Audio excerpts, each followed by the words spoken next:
What's happening, everyone? I hope we're all feeling healthy. Welcome back to another video. So today I thought I'd do something a little bit different because recently I've been looking at Keir Starmer and his plan to fix the housing crisis in the UK, and to be honest, I think it's utterly outrageous. In this video, I'm gonna give an insider perspective on the UK's housing crisis. Why are we struggling so much with the housing shortage? Why do I believe Keir Starmer's plan is outright stupid? And ultimately, what I suggest we do differently coming from 3 years of experience within the construction industry. But before we get into any of that, I need to give you some context. Let me show you what it's actually like to run a construction site. This video is broken up into 3 parts. The first part is the genuine truth on how a construction site in the UK building 52 new houses actually runs. Then after that, I'm going to talk about my personal opinion about Keir Starmer's plan and what I think we should do differently. Now, this is really bad. This is really bad. And finally, in part 3, I'm going to talk about what I think we should do differently in order to solve this major problem. This video is going to be a big one, so please sit tight and let's get right into it. It is currently Monday morning and it is absolutely manic. So without further ado, let's get into it and kick off the day. To give a little bit of context, I am currently working on a £22 million construction site. This is where it should look like by May 2026, and this is where we are right now. It's fair to say we still have a lot of work left to do. So without further ado, let me take you guys on site and let me show you what the plan is for the week ahead. On plot 38, then we have the steel fixers fitting up the metal frame. So they're gonna finish this week, and after they're finished, they're gonna hop straight on plot 39 and 40, which was why it was really important to get the scaffolding up. The way we're running this construction site at the moment is the groundwork is starting first, creating the foundation, and then the scaffolding goes up, and then after that the steel frame can commence. It seems pretty straightforward, but as you'll come to see throughout this video, things don't always come to plan. So on plot 44 then, we poured the toe of the foundation on Wednesday or Thursday last week, and we're pouring the slab today, which is awesome. On this construction site, some of the foundations for the houses require 8 concrete pours. Talk about overcomplicating things, am I right? Now, this is a topic I touch on a bit later in the video. You're gonna wanna see what I have to say. So the good news is that concrete has arrived early this morning. The bad news is there's a lorry blocking everyone from going into the groundworks area of site. Once that was sorted, I went to do some tasks around site. I'm going to order some protection for the windows today as well, because when the bricklayers start, they're going to get cement all over them. This included planning for the future when the bricklayers finally start and doing a quick induction for a new operative.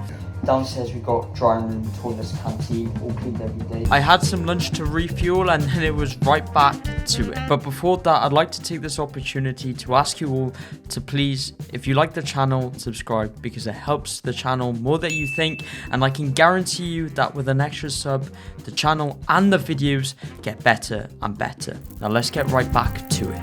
Yes, everyone, so just had some food, feeling a little bit more energized because today, man, not gonna lie, I'm not feeling the best, but that's okay, we keep moving forward. So as you can see, I'm by this green box. See, last week we had 2 guys come here to dig a trench and to lay an electrical wire to power this green box. Now this green box is called a GRP and it's basically a transformer. So the electrical current goes into the GRP, which reduces its voltage. So now we need to connect it to the meter, so we're going to install a meter to see how much power we are using, and then it would tell us like we used 10 kilowatts or 20 kilowatts or however much. It can then go back out the conduit, which is there, along the wooden hoarding, all the way across to plot 15 and 13, which will act as a temporary supply for when they become show homes to the public.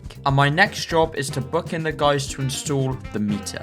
So ladies and gentlemen, when I say that we are making progress, best believe progress is being made. Just to prove my point even more, we had the scaffolders finish on plot 39 and 40, which meant the steel fixers could start work there and they could move on to plot 41 and 42. On plot 44, we had the ground workers on the final stretch of pouring the concrete, and right beside it, Plot 47 had seen a big change in the last week. We install a thing called buildite, which is almost a form of insulation. So we lay this buildite down, and this will become the formwork for the concrete, as you'll see in a few steps time. We got a lot of stuff to get done by the end of the week, but now you have a little understanding about how a construction site runs.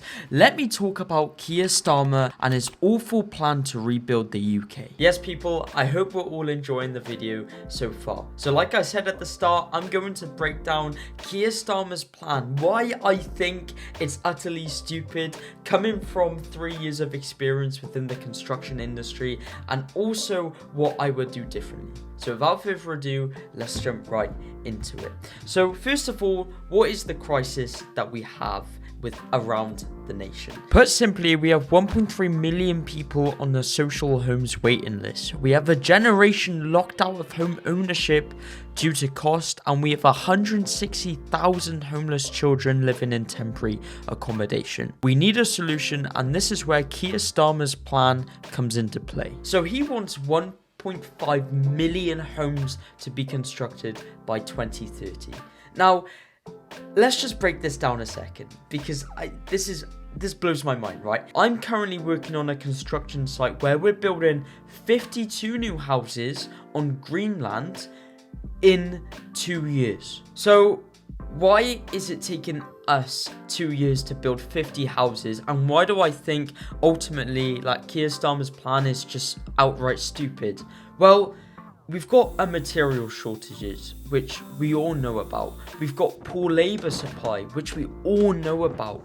But also, there's 3 other things that people aren't really talking about. We've got the topography of the sites, the topography of the green fields that we're working on. We've got over-engineering of foundations, the steel frame, the structural support within the house. At the moment, we're building new houses across the UK on land that is extremely varied in elevation, which has led to complex engineering and ultimately costing more money. So that land is like that, and we're building houses on top of this land.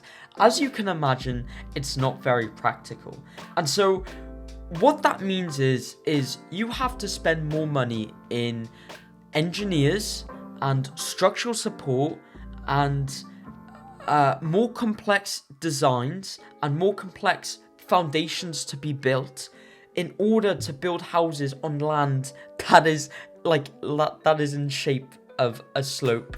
And now this is where the problem comes, because now we have private developers who want to make profit. So the government are asking private developers and councils, build houses, build houses, build houses, build houses. Then we have these people, we have the councils and the private developers building these houses, but they're building these houses on land like that, on a slope, with crazy topography, with crazy levels. So they over-engineer, they pay more to get the structural support for the houses so people are able to live in them, which ultimately increases the prices of the houses even more. And then it goes back to the same problem of more cost, more higher house prices, which then ends up impacting people like me and you who are trying to buy a house or will buy a house in the future. And yeah, we're paying a lot of money.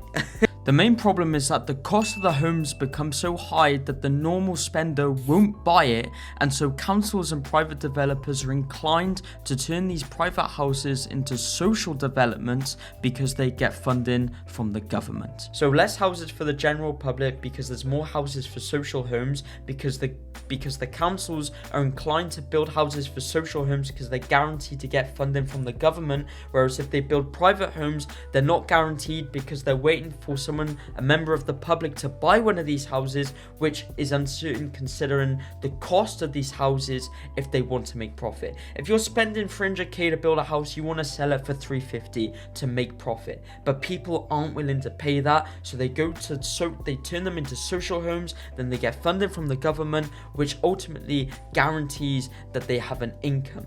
The issue is making more social houses leaves less houses for the general public, which increases demand and then higher house prices for everyone. So where are we now? Studies show as of the March 21st, 2025, They have built minimal numbers of houses and currently in the process of getting planning permission for Greenland to build these houses. So that means 1.5 million houses in 3.5 years, because they haven't actually built that many as of right now, which equates to 800,000 houses per year. And I'm building 52 in 2 years. Like, it's a utterly ridiculous goal to set. Now, a goal like that is silly because it's going to encourage the workforce in the construction industry to rush the development of these houses, which is ultimately just going to lead to a lot of maintenance issues down the line. We have all seen those snagging videos of awful new builds, and this will continue on happening if we keep feeling rushed to develop and build these houses. So coming to some sort of conclusion then, what I would do differently as a builder that's been in the industry for 3 years is actually used our derelict houses. Now, studies show we have derelict property that can hold up to 1.2 million people if we just update it, refurbish it. So I suggest we use our creativity. I go into the town near my house. So many buildings are derelict, boarded up, they look abandoned, they look rotted and not cared for. Instead of building a new foundation that requires 8 concrete pours, let's go into that, let's refurbish it, let's make it look a little bit fancier, which would cost way less money, and let's make it an accommodation for people to live in. And I think if we go down this land, if we go down this way, we're going to reduce our prices, we're going to increase our speed, and ultimately we'll find more ways to house the general public, like me and you. So yeah, that was my little rant about Keir Starmer. Now, if you did enjoy this video and want to see even higher quality videos about the construction industry, please subscribe, and I will promise you I will do everything I can in order to make the best videos possible. I'll see you in the next one. Take care.